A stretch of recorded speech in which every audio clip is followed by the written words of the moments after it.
Imagine this, a giant, nearly 10 feet tall, armored like a walking fortress, and a teenage shepherd with nothing but a sling, a few stones, and unshakable faith.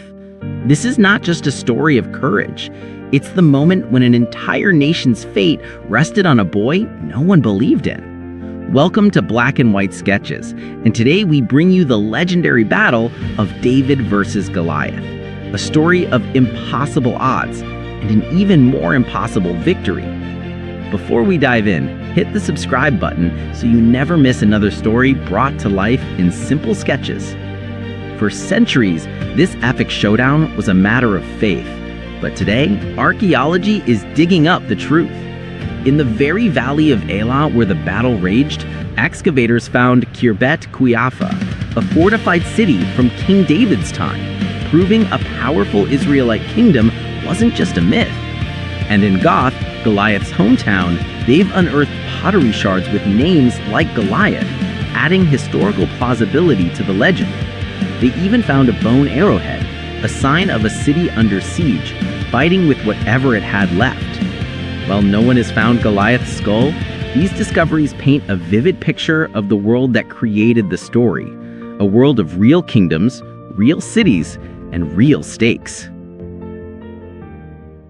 For 40 days, a single voice brought an army to its knees. His name was Goliath, a moving tower of bronze armor.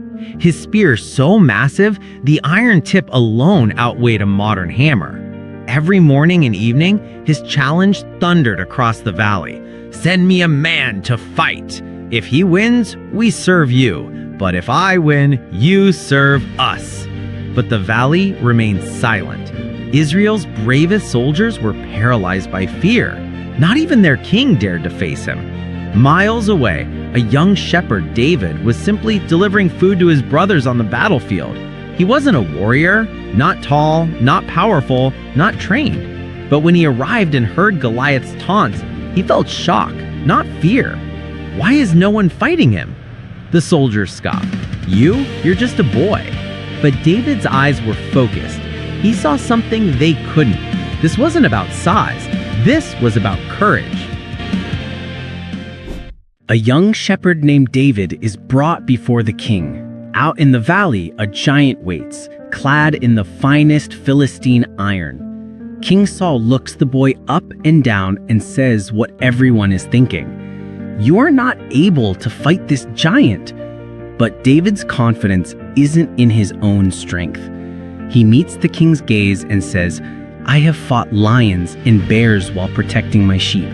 The God who saved me from their claws and their teeth will save me now." If you're enjoying this story, tap subscribe to support simple sketch storytelling. The king hesitates, then nods. He offers David his own royal armor, a symbol of the throne's power. But on David, it's just heavy, clumsy. It doesn't fit him. He takes it off. He won't fight someone else's battle wearing someone else's strength. All he needs is what he knows, his simple leather sling and 5 smooth stones, cool to the touch, that he chooses himself from a nearby stream. We see it in our mind's eye, a boy facing a monster in the valley of Elah.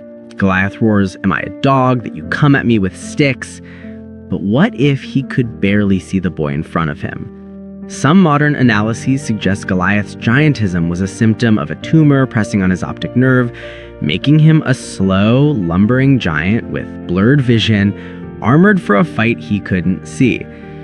And David? He wasn't armed with sticks. His sling was a projectile weapon of terrifying precision, launching a stone with the stopping power of a handgun.